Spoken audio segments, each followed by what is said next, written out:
What is the key then? Like when you know a team's going to deep drop, try to throw the ball on the field, like how does that game set up for your position? Yeah. It gives us an opportunity to be able to affect the passing game, but we still got to earn that right.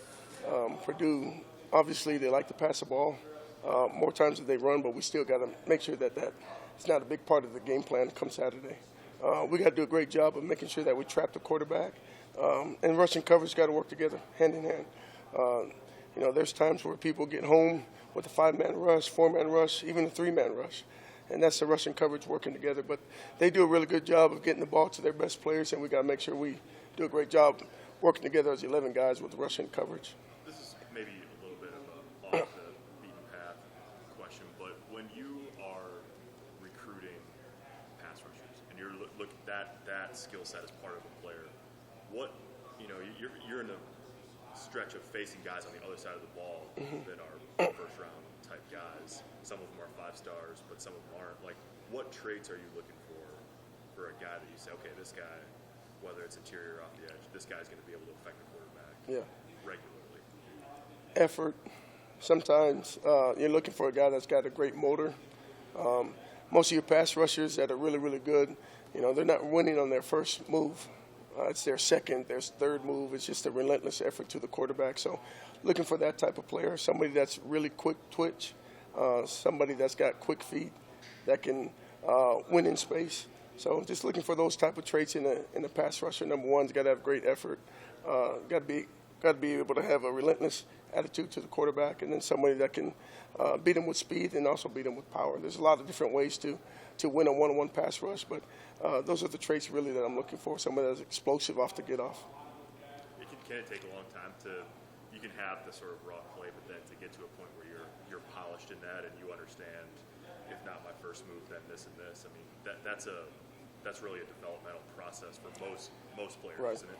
Yes, and it's understanding who you're rushing against, right? And there's a lot of different type of setters. There's short setters, there's vertical setters, there's angle setters. So knowing what type of offensive lineman you're facing and having a plan for that type of guy is going to help you get to the quarterback.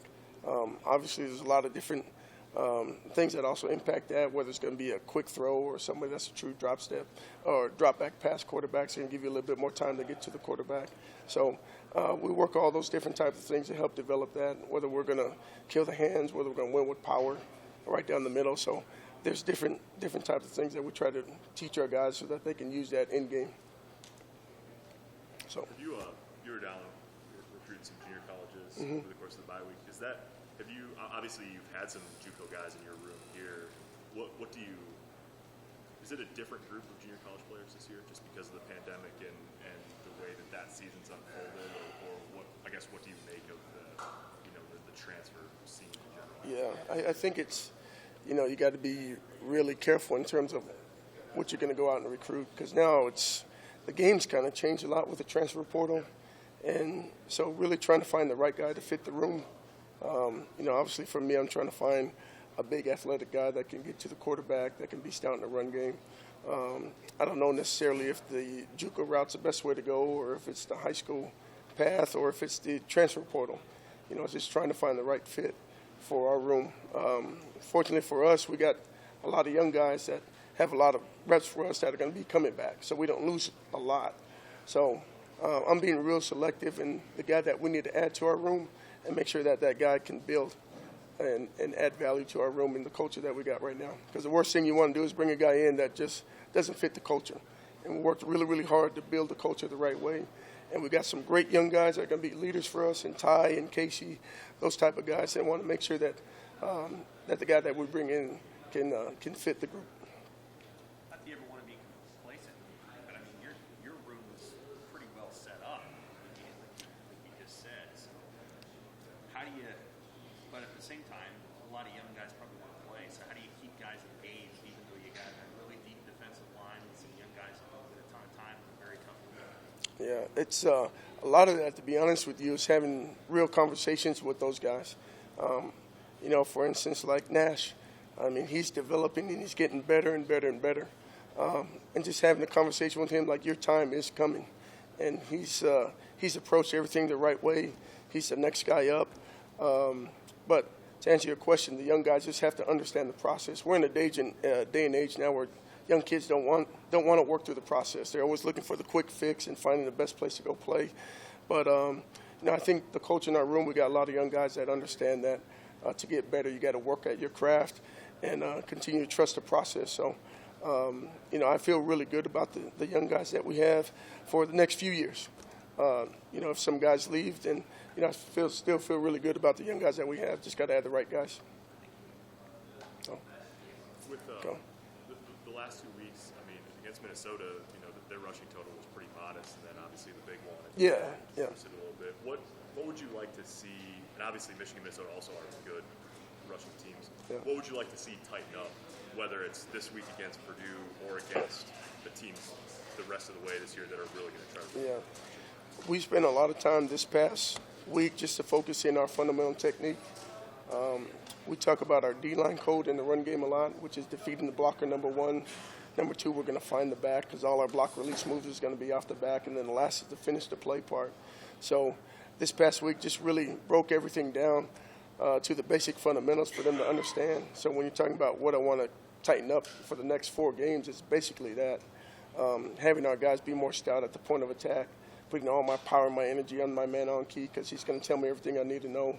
Secondly, I'm going to look at the back, and then I'm going to work my block release moves. And I feel like the Minnesota game, we weren't getting off blocks as violently as I wanted them to. And I feel like we could have been more stout in the run game.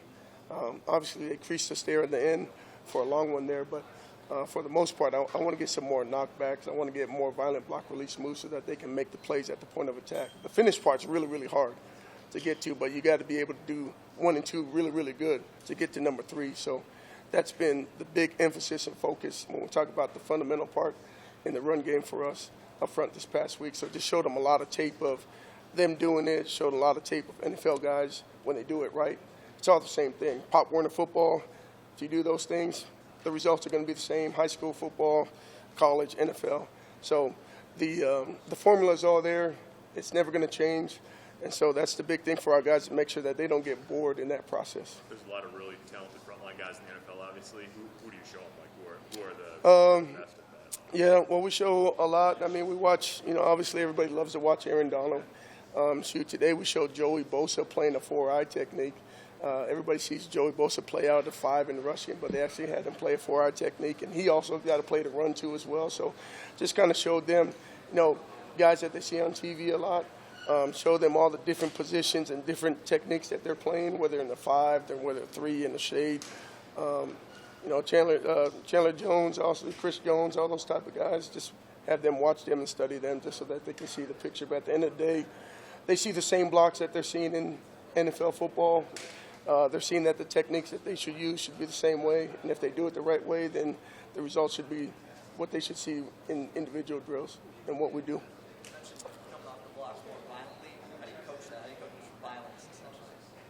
A lot of it's really more, it's just effort.